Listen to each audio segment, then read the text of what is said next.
तुम अपनी स्त्री समझ रहे हो, पत्नी समझ रहे हो, पीछे कौन थी, आगे कौन रूप में जाएगी। वर्तमान में वो जीव स्त्री शरीर प्रारब्ध के अनुसार प्राप्त करके तुम्हारे कर्म के भोग के लिए उपस्थित है। वो अवश्य तुमने अपनी पत्नी मानकर गाढ़ आसक्ति कर ली तो नवीन दुर्गति तैयार हो गई। कौन है वो तुम्हारी, जानते हो नहीं परिचय, कुछ वर्षों का परिचय और इसे सत्य मान लिया।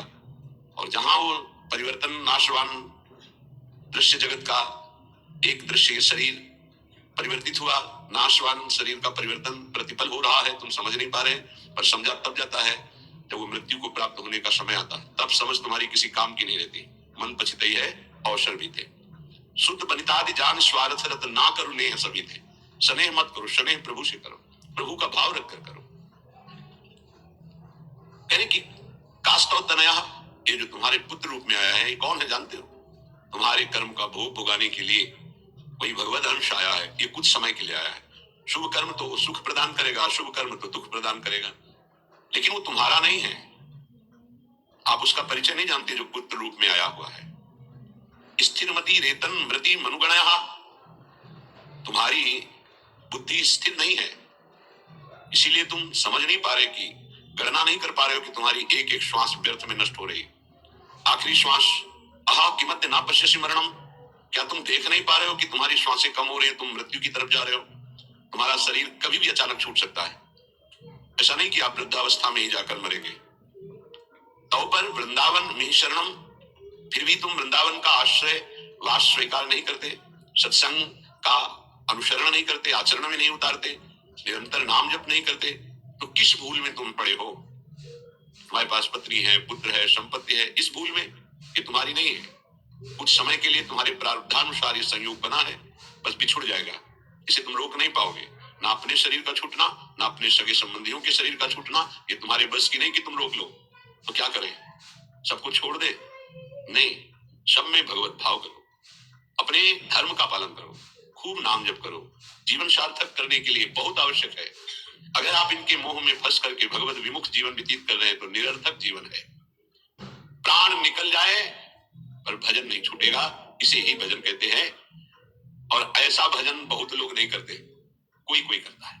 पूज्य बाबा के सब कर सकते हैं, सामर्थ्य सब में है ऐसा भजन करने की, पर वो लगन नहीं है, वो अगन नहीं जगी भगवत साक्षात्कार करने की। इसलिए जहां विपत्ति आई उसमें डूब गए, संपत्ति आई उसमें डूब गए, भोग आए उसमें डूब गए, प्रभु का विस्मरण हो गया।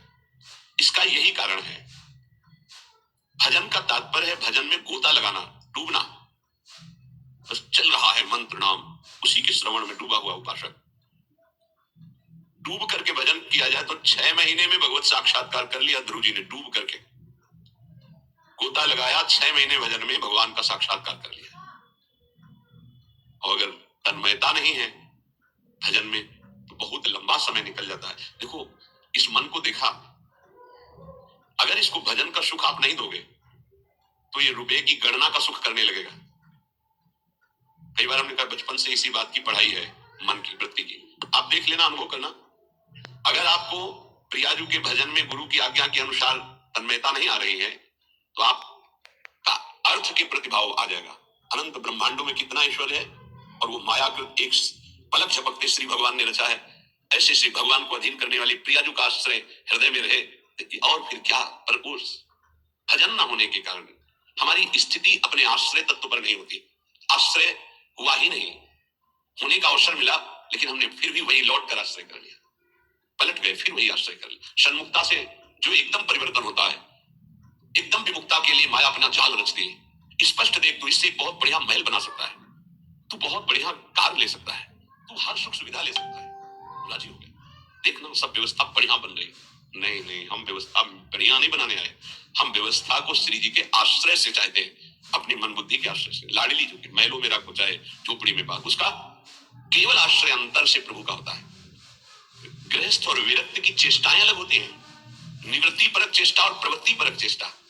बस ये ध्यान रखना है, निवृत्ति परक चेष्टा से कोई भी ऐसी सिद्धि नहीं जो आ न जाए। प्रवृत्ति परक चेष्टा में अतिथि सत्कार, परिवार की सेवा, समाज की सेवा, नाम जपने का अभ्यास, धर्म पूर्वक कमाया हुआ धन, तब वो आगे बढ़ता है। निवृत्ति परक चेष्टा